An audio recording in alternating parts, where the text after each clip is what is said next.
Hi, and welcome to another episode of Hot Takes with me, the Silver Fox. We're going to start the day on the long forms with an interesting little take on what is going on between the Greens and the SNP, in specifically what's going on between Greer and Forbes.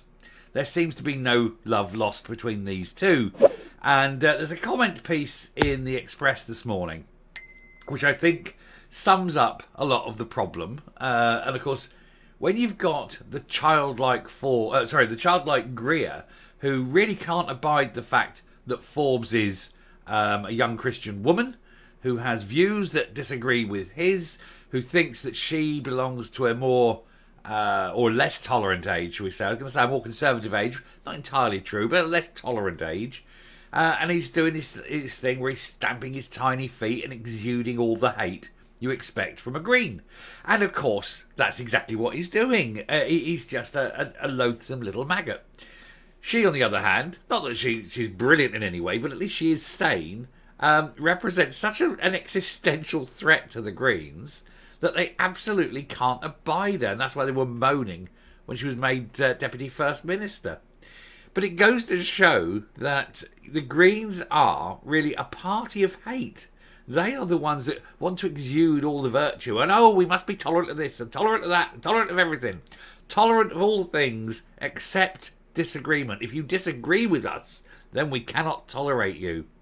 Toleration goes both ways, I think. Let's have a look to see what really grinds his gears. Quite expect everything, I'd have thought. Anyway, here it goes. So Sleekit snake oil salesman Ross Greer and the Greens need to stop lying about Kate Forbes. The Scottish Greens and the radical wing of the SNP must realise that the new Deputy First Minister's 1950s views and values align with what large parts of Scotland think about gender, marriage and other social issues. Because these people, weird as they are very much in the minority. Most people have very conservative views. Conservative with a small c. Now, it doesn't mean that they don't acknowledge that gay people exist. I don't think most people even are bothered the fact that someone's gay. Not in this day and age. I mean, there's going to be a few, of course, but I think most people just don't care. And that's basically what the problem with the likes of Greer have. People don't care. He's going around saying, oh, look, I'm gay, you've got to put gay everywhere. And we're all supposed to go, oh, how stunning and brave of you to be gay, marvellous. Oh, look, aren't you a hero for being gay or something? Whereas most people go, okay, yeah, whatever. Don't care. Don't care. But what heterosexual people don't go around and keep going, look at me, I'm straight, because nobody cares. We just get on with it. Nobody gives a shit. And that really annoys the likes of Greer because his gayness is all he's got. The only thing special about Greer is he's gay. And when being gay isn't special, what's he got? Nothing. And he doesn't like it. And so he has to keep doing these things and saying these things to put himself front and forward, because otherwise he's just an empty wastrel. Sitting there living with mummy, getting a bit of bitty, hoping to God that one day Patrick will just stop using him as a wet sock and maybe love him or something. Who knows or cares? John Swinney's time as First Minister has gotten off to a bad start. Gotten. Are we American? Hope not. His attempt to be the adult in the room, Honest John, many a time he's been the only adult in the room, I've heard. Honest John is what the veteran MSP Jackson Carlaw would describe as the Nat you can trust. I wouldn't. And that, of course, has fallen completely flat. In a PR fiasco that even the most rookie account executive would avoid, the story is not about Scotland's new calm and authoritative First Minister coming in to sort out the disaster in the SNP Scottish Government. We're all talking about his deputy instead. So far, so not very good. Because, of course, she is the talented one, as it goes. Now, of course, you've got a problem with the SNP anyway. They're all mad. They all believe that independence is, first of all, achievable, and secondly, a good thing. And at the moment, it is neither A nor B. But she is, as I say, at least the sane one in the room, the one who's a pragmatist. She says, no, we aren't going to achieve independence anytime soon. We'll keep on about it, but we'll put it on the back burner. We'll deal with the problems at hand. We'll sort that out. We'll make Scotland a better place. And then we'll come back to the people and say, look, this is what we're capable of doing. Now trust us. Had that been the approach, 20 years ago, or what, 2007, say, they'd probably be independent by now. Anyway, Kate Forbes is the new Deputy First Minister and Economy Secretary. Is a fascinating figure. She is a young, devout Christian woman who has risen to the top under the SNP's recent progressive leadership of Nicola Sturgeon and Humza Yousaf. By progressive, they don't mean progressive at all. They mean loathing, hate-filled, anti-establishment, anti-religion, pushing weird agendas, sexualisation of children, that sort of thing. She came within a gnat swing. I just like that. Using the gnat swing of winning the leadership campaign during a previous bloodletting, and has now been brought back into the SNP tent by Canny John, who has, in bringing her back, destroyed any chance she ever has of running the party. She has bent the knee, taken the shilling, and gone along with continuity Sturgeon, or at least continuity caretaker. Double continuity, isn't it? Double incontinence as well in the SNP when they see the polling figures. She combines socially conservative and traditional views with a progressive economic approach and record. In that way, she has a foot. Reading is hard.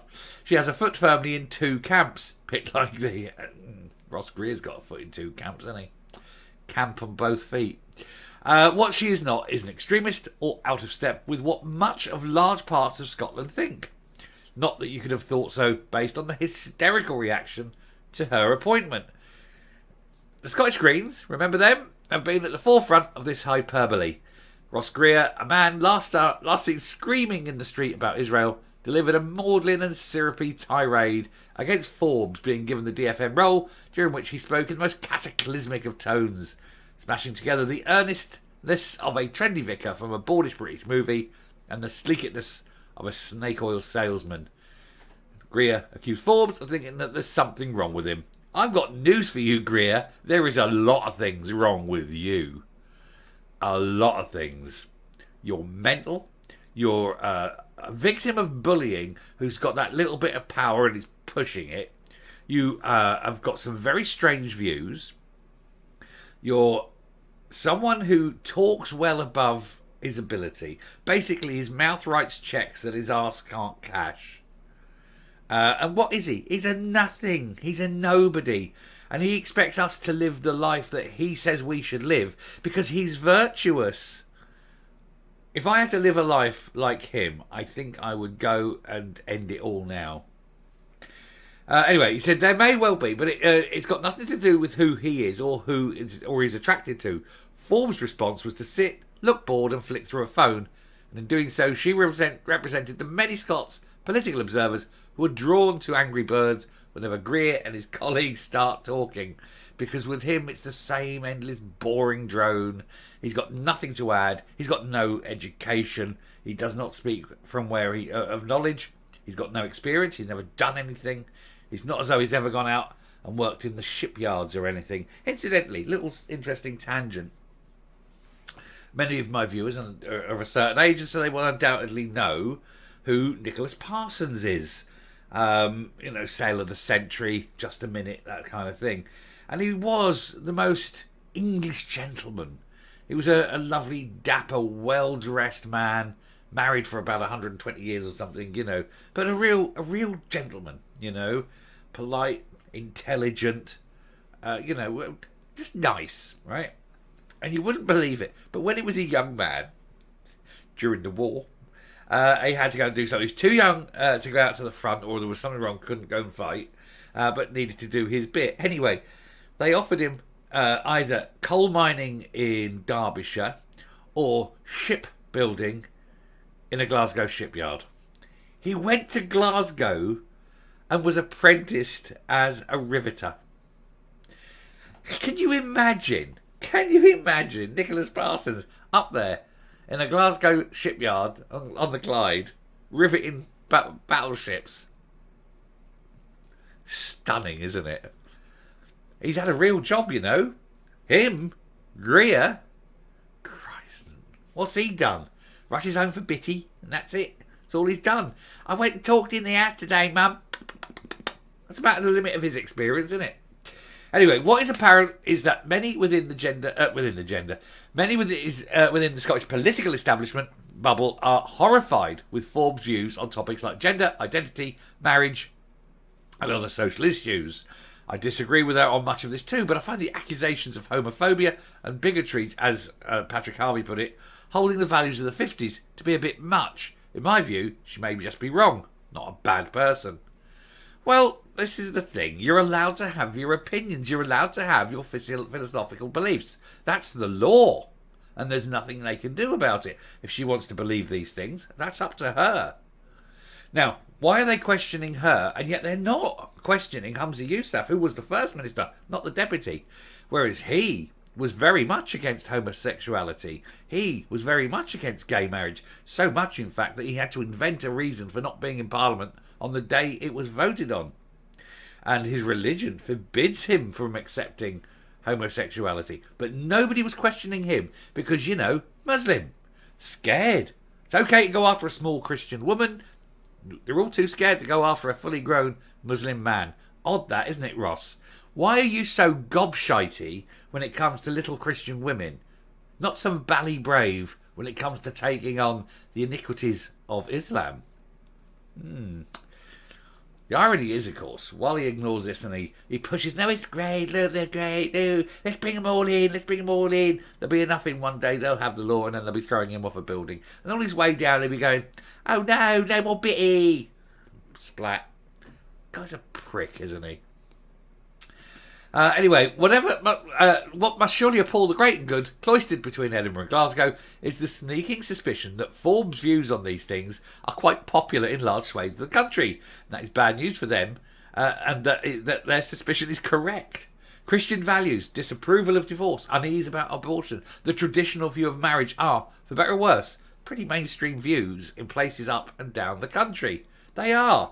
There's an awful lot of very religious people in Scotland, and they hold very, very socially conservative views. And no matter what is pushed on them, no matter what the mainstream media, the TV, films constantly push, they're not going to change. And that is why viewership is falling. That's why people aren't going to the cinema. That's why people are switching off television shows, because they're going, I ain't watching that shite, because it doesn't represent them. Oh, we must have representation. Fine, let's have representation. Let's show traditional values. Let's show an all-white family in an all-white country, which Scotland more or less is. When every advert on the television is a mixed race, tell you what it does. It sends the message. Whenever you see an advert on TV, how many times do you see an all-black family? It's always white woman, black man, white man, black woman, or whatever. And all that tells you is black people can't stand each other. The progressive attitudes of the management class, political class, media and business in Scotland are also widespread, but not universal. Scotland has a traditional and small c conservative streak, and it always has. Scotland always has been small c conservative. I think it's, shall we say, both sides of the religious divide. I mean, you've got the centrist, what we call centrist Protestantism. That's there. That is vaguely Sunday conservative, if you will. You have the hard conservative. I mean, we're not talking political here. This is all social. You've got hard conservative from like the We Free, the Presbyterians, and so. But even on the Catholic side, you've still got the Catholics are very conservative as well. No sex before marriage and things like that.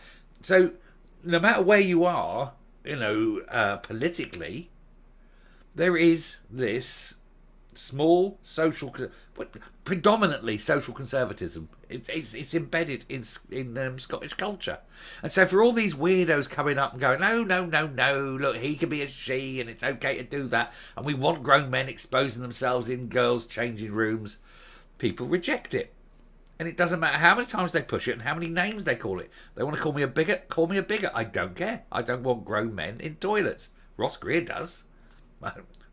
Well, let's face it, a little bit of cottaging and all that. Right up his boulevard, isn't it? Literally.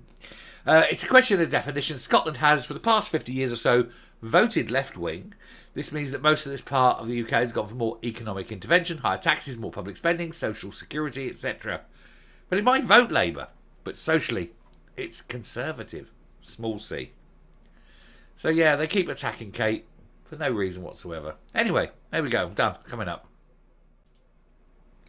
Well, that went on longer than I thought. We'll stop there. I'll just go because I think I've said everything I need to say. Thanks for watching. Do please hit the subscribe button, ring the bell, leave a like, leave a comment, please share the video, and I'll speak to you later. Bye.